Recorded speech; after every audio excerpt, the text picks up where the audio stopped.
Nah, setelah kemarin Putri menginformasikan tentang anatomi lebah, hari ini Putri mau mengajak teman-teman untuk mengenal keistimewaan lebah.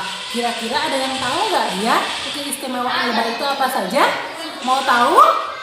Nah, ini dia keistimewaan lebah. Untuk menghasilkan madu, pertama-tama lebah harus mencari nektar. Nektar adalah cairan yang kaya akan gula, yang dihasilkan oleh bunga-bunga yang sedang mekar. Begitu menemukan bunga yang menghasilkan nektar, lebah akan hinggap dan mulai menghisap nektar dengan lidahnya. Nektar yang dihisap oleh lebah akan dikumpulkan di dalam perut lebah. Tapi, perut yang dipakai untuk menyimpan nektar bukan perut sembarangan. Lebah sendiri punya dua macam perut. Yang satu dipakai untuk mencerna makanan, dan yang satu khusus untuk mengolah nektar menjadi madu. Makanya, perut spesial ini disebut sebagai perut madu. Untuk mengisi perut madu sampai penuh, lebah harus meminum nektar dari ratusan, bahkan ribuan bunga. Dan ketika perut madu telah terisi penuh, maka lebah pun akan kembali ke sarangnya. Nah, pada saat perjalanan pulang inilah, nektar yang terkumpul mulai diolah oleh enzim-enzim yang ada di dalam perut madu. Setelah lebah sampai di sarang, nektar yang sudah dicampur dengan enzim tersebut akan dimuntahkan. Dan kemudian lebah lain akan meminum muntahan tersebut. Dan proses ini terus diulang, sampai akhirnya nektar tersebut berubah menjadi madu. Madu yang sudah jadi, kemudian dimasukkan ke dalam sel penyimpanan yang ada di dalam sarang. Dan lebah-lebah kemudian akan mengibaskan sayapnya di atas sel tersebut untuk mempercepat penguapan dan mengurangi kadar air yang ada di dalam madu. Setelah kadar air di dalam madu mencapai level yang rendah, maka lebah-lebah pekerja akan menutup sel penyimpanan tersebut dengan lapisan lilin, dan madu pun bisa disimpan menjadi cadangan makanan bagi lebah-lebah yang berada dalam koloni tersebut. Biasanya, sebuah koloni lebah menghasilkan madu lebih banyak daripada jumlah yang mereka butuhkan. Cadangan madu inilah yang kemudian bisa diambil oleh peternak lebah, untuk kemudian dibotolkan, sehingga kita bisa ikut menikmati madu tersebut.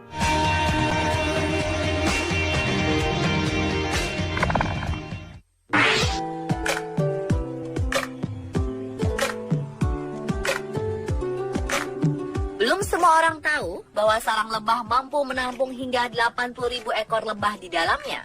Sarang berbentuk heksagonal atau segi enam ini berfungsi sebagai tempat menyimpan madu. Jika digabungkan, bentuk simetris heksagonal akan menghasilkan kombinasi ruang guna yang sempurna, yaitu tidak menghasilkan ruang-ruang sisa yang tak berguna, seperti jika ruang-ruang yang berpenampang lingkaran atau segi lima. Sarang menakjubkan ini dibuat menggunakan cairan lilin dari kelenjar berada di bagian bawah perut lebah.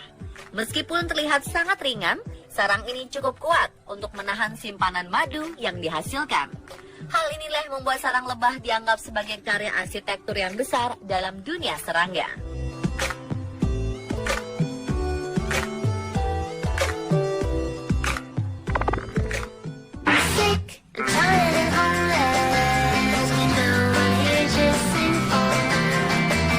Lebah yang telah hidup sekitar 30 juta tahun lalu ini merupakan satu-satunya serangga yang dapat memproduksi makanan untuk dikonsumsi manusia dalam bentuk madu.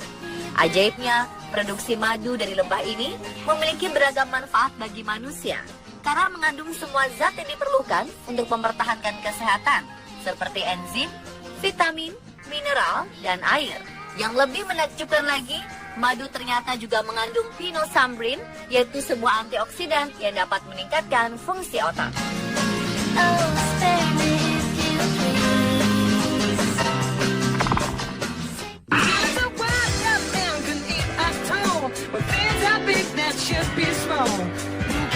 Keajaiban berikutnya datang dari kepakan sayap lebah. Siapa sangka jika ternyata suara dengungan lebah yang selama ini membuat orang takut dan sadar akan kehadirannya berasal dari kepakan sayap lebah yang luar biasa cepat. Hal ini bisa terjadi karena seekor lebah mampu mengepakkan sayap hingga 11.400 kali per menitnya, atau sekitar 200 kepakan per detik. Kemampuan mengepakkan sayap ini juga yang membuat seekor lebah dapat bergerak dengan sangat cepat, kira-kira 23 km per jam.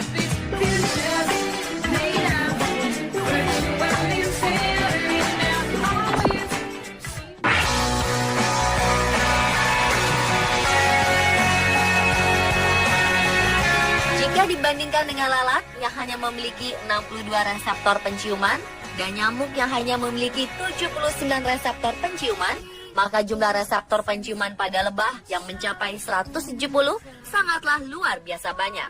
Hal inilah yang pada akhirnya membuat indera penciuman lebah sangat baik hingga mampu mencermati varietas bunga yang berbeda dan juga mampu mendeteksi nektar yang berada pada bunga dalam jarak beberapa meter.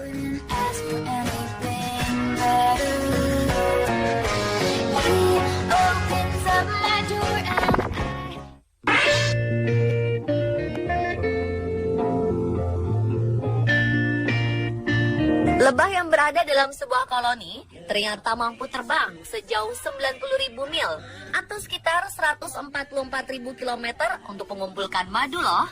Jarak ini setara dengan 3 kali orbit mengelilingi bumi. Uniknya, hanya dibutuhkan 1 ons madu sebagai bahan bakar penerbangan lebah bila ingin mengelilingi seisi dunia.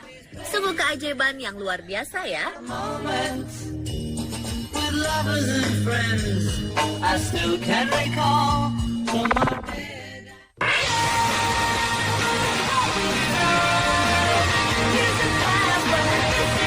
Masa hidup ratu lebah yang mencapai 5 tahun ternyata sangatlah lama bila dibandingkan dengan lebah madu pekerja yang hanya mencapai 6-8 minggu saja. Masa hidup yang lama ini dihabiskan ratu lebah hanya untuk kawin dan bertelur. Lebah ratu mampu menghasilkan hingga 2.500 butir telur sehari. Lebah ratu akan mencapai masa-masa sibuk pada bulan musim panas.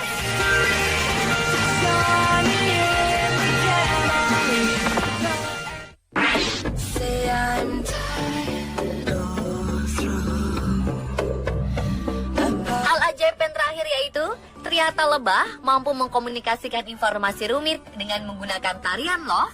Tarian lebah atau waggle dance pertama kali dicatat oleh Aristoteles pada sekitar 330 sebelum Masehi. Sebagai serangga yang hidup berkoloni, mereka akan saling berkomunikasi satu sama lain. Dan tarian ini merupakan metode untuk berbagi informasi penting tentang sumber makanan serta menggunakan isyarat bau. Lebah melakukan tarian ini untuk menginformasikan lebah pekerja lain dari lokasi tertentu dari sumber makanan. Jaraknya dapat mencapai 150 meter. Ketika beberapa lebah berhasil menemukan sumber persediaan makanan, maka saat mereka kembali ke sarang, mereka akan melakukan tarian di sarang lebah. Mengkomunikasikan jalur sumber makanan tersebut tidaklah mudah, karena lebah harus melakukan tarian dengan menyelaraskan tubuh mereka ke arah yang tepat, di mana sumber makanan berada sesuai dengan letak matahari. Lebah memiliki 2 tarian komunikasi atau waggle dance. Tarian pertama membentuk seperti angka 8 dengan mengelilingi lingkaran atas. Lalu ke bagian yang lurus di pusat, mengelilingi lingkaran di bawah. Dan kembali ke pusat atau sebaliknya. Gerakan tarian ini hanya menyampaikan arah sumber makanan yang terletak dalam jangkauan 50 meter dari sarang mereka. Sedangkan tarian kedua yaitu dengan gerakan seperti membentuk bulan sabit. Tarian ini mengkomunikasikan bahwa sumber makanan berada dalam jangkauan di antara 50 hingga 150 meter dari sarang mereka. Tarian ini berbentuk goyangan ekor. Dan tahu nggak kamu, ternyata lebah akan menggoyangkan ekornya untuk memberi informasi ke kawanannya sumber madu terbaik. Terima kasih teman-teman sudah menyaksikan video tentang keistimewaan lebah. Mudah-mudahan ilmu teman-teman semakin bertambah ya. Sampai bertemu lagi di toy berikutnya.